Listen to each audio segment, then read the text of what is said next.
Good morning विद्यार्थी मित्रांनो. काल आपण सायन्सच्या लेसनमध्ये नॅचरल रिसोर्सेस पाहत होतो. त्यामध्ये आपण natural resources, proportion of land, water, नंतर बायोस्फिअर म्हणजे काय, 5 लेयर्स ऑफ ॲटमॉस्फिअर या सगळ्याची माहिती बघितली. त्यानंतर आपण बघितलेलं एअर पोल्युशन कशामुळे होतं. त्यानंतर आज आपण बघणार आहोत सेकंड पॉईंट आहे वॉटर. जसं एअर पासून काय होतं हे आपण बघितलं, तसं पाणी, water. Observe how much water is used and for what purpose it is used in our house for a whole day. आपण सकाळी उठल्यापासून ते रात्री झोपेपर्यंत आपल्या घरामध्ये आपण पाण्याचा वापर कोणकोणत्या कामासाठी आणि किती करतो हे आपण बघणार आहे. Record it in a chart like the one shown here. मग त्याचा चार्ट त्यांनी शेजारी दिला आहे.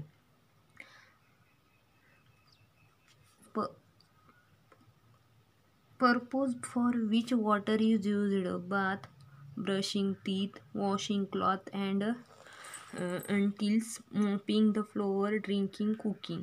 म्हणजे बाथ, आंघोळीसाठी आपण किती पाणी वापरतो, दात घासण्यासाठी किती वापरतो, कपडे भांडी धुण्यासाठी, फरशी पुसण्यासाठी अँड पिण्यासाठी, स्वयंपाकासाठी. या सगळ्याचा आपल्याला चार्ट करायचा आहे. इन लिटर, किती लिटर पाणी आपण आपल्या घरामध्ये दिवसभर वापरतो. Discuss this data in the class, आणि हा डाटा आपण आपल्या क्लासमध्ये डिस्कस कर. Divide the total amount of water used in our house by the number of persons to find out how much water each person. मग असे तुमच्या घरामध्ये किती व्यक्ती आहेत आणि त्या व्यक्तींसाठी दिवसाला तुम्हाला किती लिटर पाणी लागतं, एक व्यक्ती किती लिटर पाणी यूज करते, हे सगळं आपल्याला बघायचं आहे. You will see that it is almost impossible for us to spend even a single day without water. वरील कृतीवरून तुमच्या असं लक्षात येईल की आपण पाण्याशिवाय दिवस काढणं हे आपल्याला कठीण आहे. We need to drink 3 to 4 litre of water every day so that all our body functions run smoothly. मानवी शरीराच्या आपल्या सर्व क्रिया चालाव्यात म्हणून दररोज आपण 3 ते 4 लिटर पाणी पिण्याची आपल्याला गरज असते. Other living things also require water although the amount of water they need may vary according to the size of their body.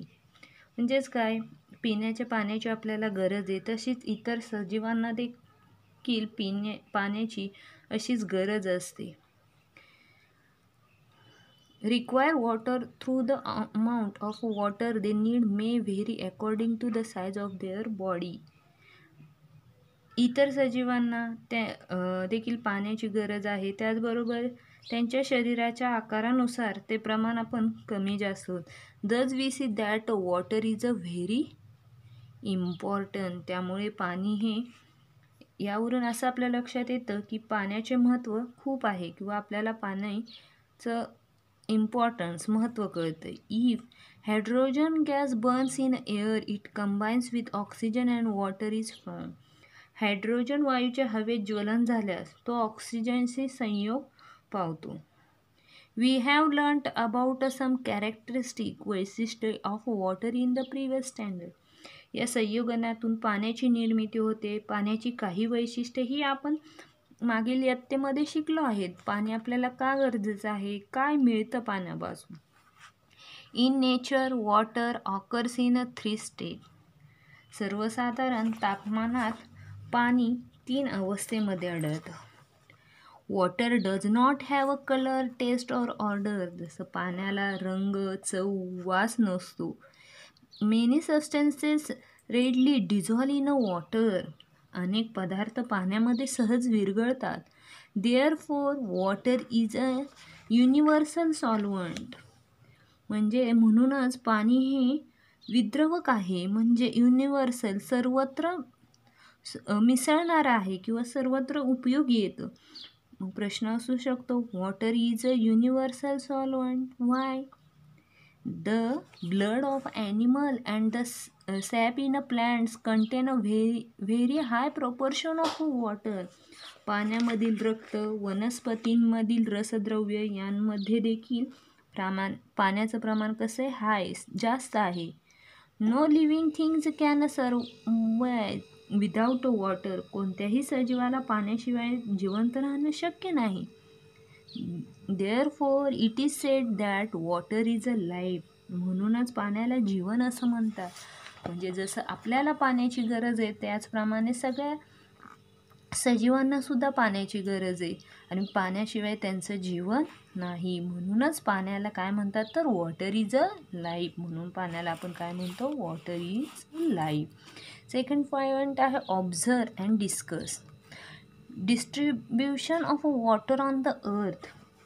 पृथ्वीवरील पाण्याचे वितरण म्हणजे पृथ्वीवर आपले जे पाणी आहे त्याचं वितरण.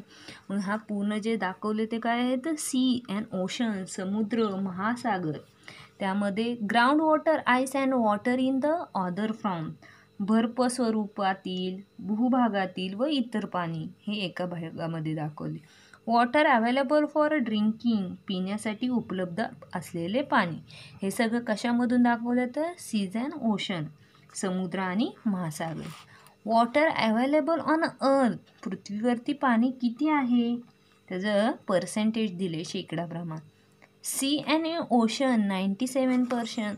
म्हणजे या भागामध्ये सगळ्यात डार्क जो भाग दिला आहे त्यामध्ये सी आणि ओशन्स किती दिलेत 97%. सेकंड पॉईंट आपल्याला लिहायचं आहे 2.7. मग 2.7ला काय येईल तर ground water, ice and water in other forms. हे किती आहे 2.7. तर त्यामध्ये थर्ड आहे वॉटर अवेलेबल फॉर ड्रिंकिंग. मग फ्रेश वॉटर, तुम्हाला पिण्यासाठी पाणी किती मिळेल तर 0.3%. किती मिळेल 0.3%. असं मिळून टोटल किती होईल 100%. हे सगळं पाणी हे कशामध्ये येतं distribution of water on the earth. हे सगळं या वॉटरमध्ये डिस्ट्रीब्युशन केले. We cannot use all the water on earth because sea water is a salty. पृथ्वीवरील सर्व पाणी आपण वापरू शकत नाही कारण तर सी वॉटर, समुद्रातील पाणी कसं आहे खारट आहे.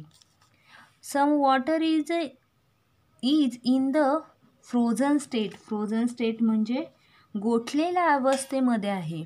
Very small quantity of water is available for drinking. मग या तिन्हीमध्ये सुद्धा सगळ्यात कमी क्वांटिटी कशासाठी तर आपल्याला पिण्याच्या पाण्यासाठी. Very small quantity of water is available for drinking. पिण्यासाठी आपण फक्त 0.3% पाण्याचा वापर करू. It is enough for all living thing. तरी देखील हे सर्व सजीवांना पुरेसे आहे. म्हणजेच काय तर वॉटर आपल्याला खूप गरजेचं आहे. त्या वॉटरमुळे आपल्याबरोबर पाणी हे आपलं जीवन आहे असं आपण म्हणतो. त्याचप्रमाणे सजीवांनासुद्धा कशाची गरज आहे, पाण्याची गरज आहे. आणि आपल्या अर्थवर, पृथ्वीवरती वॉटरचं डिस्ट्रीब्युशन केले. त्यामध्ये 97% पाणी कशामध्ये तर समुद्र महासागरामध्ये. 2.7% पाणी कशावर तर ग्राउंड वॉटरवर आहे, आईस वॉटर. आणि वॉटर अवेलेबल इन ड्रिंकिंग आणि आपल्याला पिण्यासाठी 0.3% पाणी अवेलेबल आहे. आज आपण एवढंच बघूया. थँक्यू.